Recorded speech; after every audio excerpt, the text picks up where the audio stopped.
Good morning, everyone. We're following breaking news from Two Rivers, where one person is dead after an officer-involved shooting. Fox 11's Maggie Lemire joins us now live with the very latest. Good morning, Maggie.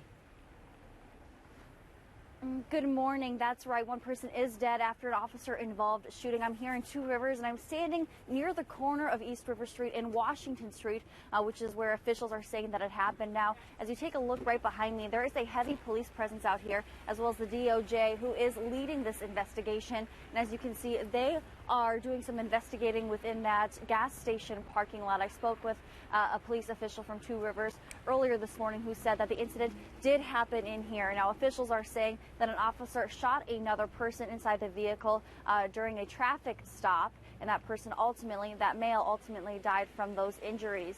Now, officials are also saying that no officers were injured during this incident, but a firearm was retrieved from the scene afterwards. That's all the information we're receiving as of right now.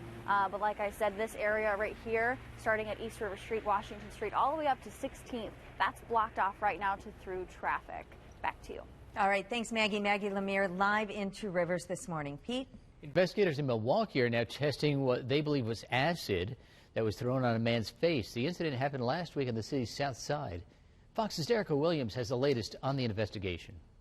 It's disgusting. A neighbor who didn't want to be identified, I've had multiple confrontations, called the suspect combative and was terrified to learn what he was accused of doing. It's scary, knowing especially that your neighbor is like this. Police say the suspect threw a chemical on the victim's face. Police suspect it's battery acid that gave victim Maud Villalaz second-degree burns. This is not what happens in a just society. Mayor Tom Barrett is outraged over this crime, which occurred after the suspect allegedly told the Latino victim to get out of this country. The victim is a United States citizen.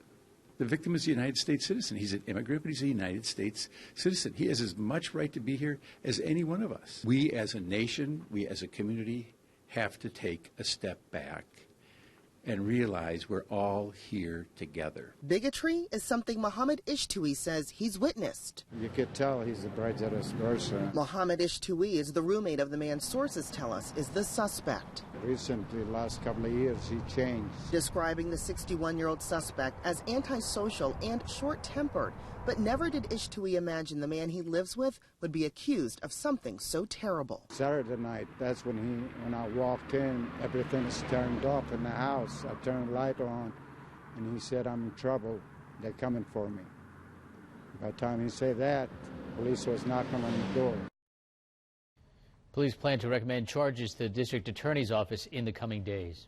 Federal investigators say they prevented a planned attack at a synagogue in Colorado. Officials say Richard Holzer was planning the attack in Pueblo.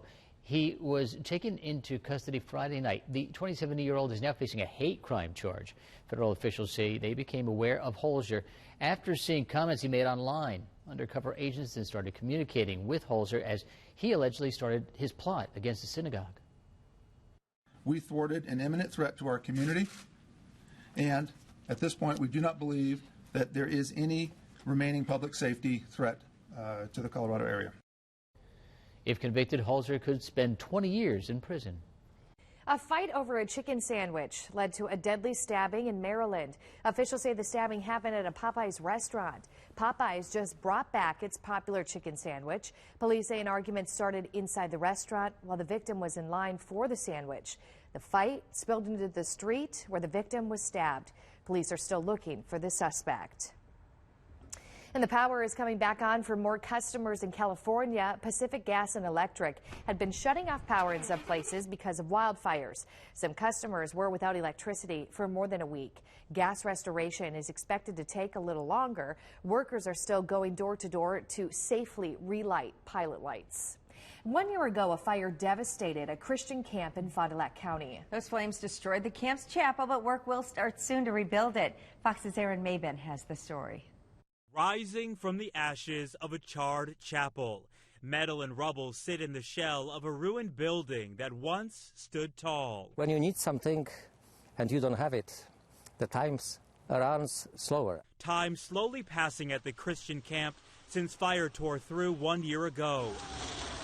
very terrible news. We didn't know what to do. Andrew Fijikevich is the camp's president. That was one of the worst mornings in my life. The former chapel was a place for education, prayer, reflection, and sacred services. The sadness comes with joy because we are going to rebuild the place.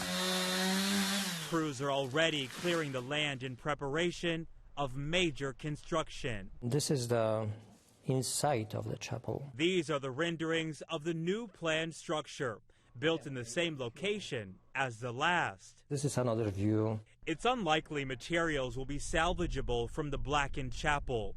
From the foundation to the highest steeple, everything will be new. It's hard to think about the loss that we had, because the chapel that we lost, we just loved. Fire that took down a beloved building, not strong enough to singe faith. So after the night, after the thunderstorms, you always see the sun.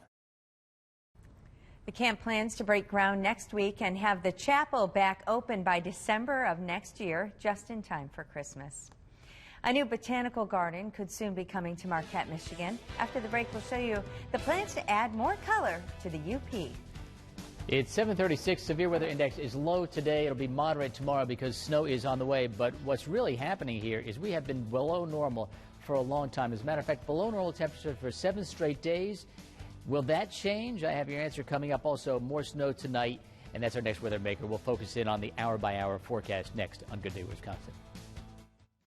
Renewal by Andersen Windows have a 4.7-star rating on 150,000